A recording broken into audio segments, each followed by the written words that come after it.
Hello दोस्तों, नमस्कार। आज इंसान सफल होने के लिए बहुत सारी चीज़ें करता है, सफलता तो पाना चाहता है बट कहीं न कहीं किन्हीं कारणों की वजह से वो नाकामयाब हो जाता है और जब नाकामयाब हो जाता है तो वो अपने आप को बहुत गिल्टी महसूस करता है जो कि ऐसा होना नहीं चाहिए। दोस्तों, आज मैं आपको सफलता के ऐसे 3 मूल मंत्र बताऊँगा, जो कि हर इंसान की लाइफ़ में बहुत ही इम्पोर्टेंट है। वो चाहे छोटा हो, चाहे बड़ा हो, चाहे बेरोज़गार हो, चाहे नौकरी-पेशा इंसान हो, चाहे स्टूडेंट हो और स्टूडेंट्स के लिए तो ये बहुत ही ज़्यादा इम्पोर्टेंट है, क्योंकि स्टूडेंट्स की लाइफ़ ही सबसे इम्पोर्टेंट होती है किसी में कामयाब होने के लिए। तो स्टूडेंट्स इस चीज़ को विशेष ध्यान दें। ये सफलता के जो 3 मूल मंत्र हैं, सभी पे लागू होता है। मैंने पहले से ही जैसे लिखा हुआ है, सफलता के 3 मूल मंत्र। दोस्तों, पहला जो मूल मंत्र है, उसको याद रखिएगा, सर पे बर्फ। भाग-दौड़ भरी ज़िंदगी में मैंने देखा है आज की डेट में इंसान बहुत गुस्से में रहता है। थोड़ी-सी भी प्रॉब्लम हुई नहीं कि वो अपने आप को एकदम गिरा महसूस कर लेगा या कुछ न कुछ अपने साथ अपघटित कर लेगा।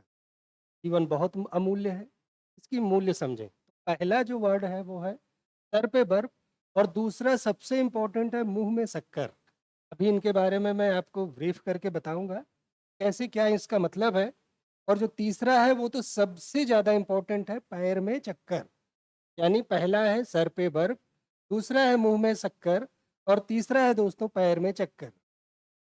चलिए, सर पे बर्फ का मतलब अब दोस्तों ये मत समझ लीजिएगा कि आप फ्रिज में जाइए, वहाँ से आइस बॉक्स निकालिए और अपने सर पे पूरा बॉक्स रख लीजिए बर्फ का। सर ठंडा हो गया, अब आपको सफलता मिल जाएगी।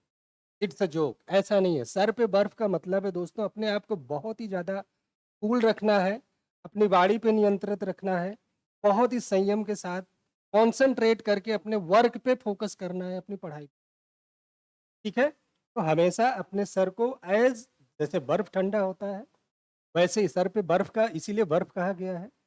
सर पे बर्फ का मतलब है कि आप अपने सर पे हमेशा शांति रखें, अपने आप को एकदम कूल, एकदम ठंडा रखें। ठीक है? तो ये कामयाबी आपको 110% गारंटी के साथ मिलेगी जब आप शांत रहेंगे, शांत होके कूल माइंड से किसी भी काम को करेंगे, 110% ये श्योरिटी है कि आपको सफलता मिलेगी। मुँह में शक्कर, अब मुँह में शक्कर का मतलब ये नहीं कि आप 1 किलो चीनी मुँह में डाल के टहल रहे हैं, घूम रहे हैं या मेरा वाणी मीठी हो गई, नहीं। मीठी वाणी बोलना है। कोई आपको कुछ भी बोल रहा है, आप मीठी वाणी बोलिए, थोड़ा सुनने में वो लगेगा, ये कलयुग चल रहा है, कलयुग अपने चरम पर है और आज की डेट में कोई कुछ बोल देता है तो हमको नहीं लग रहा है कि लोग सुनने और सहने की शक्ति रखते हैं। बट जिनको कामयाब होना है, आप चाहे जहाँ अपने अगल-बगल देख लीजिए, आपके बगल से ही कामयाब लोग कामयाब होके निकल जाते हैं और हम आप पता ही नहीं पाते। उसका मेन रीज़न यही है, वो लोग हमेशा अपने सर पे बर्फ़ रखते हैं, अपने मुँह में शक्कर रखते हैं, लोगों को पता ही नहीं चलता। जब भी कोई बोलता है, एक मीठी वाणी बोल के निकल लेते हैं।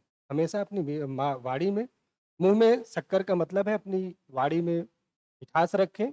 जब भी बोलें संतुलित बोलें, बहुत ही अभ्यास के साथ बोलें, क्या बोलना है, कैसे बोलना है, ये सारी चीज़ें करके बोलें। और तीसरा है पैर में चक्कर, जो कि बहुत इम्पोर्टेंट है। पैर में चक्कर का मतलब ये नहीं है कि आप मैरी गो राउंड उसमें व्हील लगा लीजिए और राउंड लगाना स्टार्ट कर दीजिए, नहीं। पैर में चक्कर का मतलब है कि लगातार निरंतर अपनी प्रयास के प्रति आप फोकस रहिए, भागते रहिए। गिरेंगे तो उठेंगे। बिना अगर आप चलना सीख रहे हैं, तो गिरेंगे ज़रूर। बिना गिरे अगर आप सोच लें कि हम दौड़ लें, तो ये लाइफ में इम्पॉसिबल है। साइकिल चलाए होंगे, पैर टूटा होगा, घुटना टूटा होगा, गाँठ फूटी होगी, सर फूटा होगा, मगर क्या आपने साइकिल चलाना छोड़ दिया? गाड़ी जब पहली बार लेके निकले हैं, तो क्या पहली बार में ही रन कर लिया आपने? नहीं। कई बार गिरे होंगे, एक्सीडेंट हुआ होगा, मगर आपने हौसला नहीं छोड़ा। तो दोस्तों यहाँ भी वही है, नाकामयाबी 1 बार आएगी, 2 बार आएगी, 3 बार आएगी, मगर चौथी बार 110% आप कामयाब होंगे, आप सफलता के शीर्ष पे होंगे।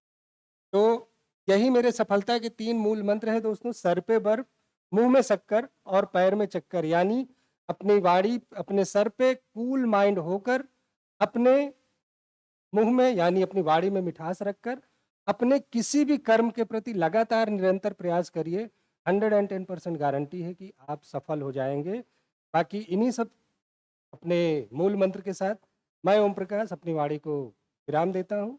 थैंक यू, नमस्कार।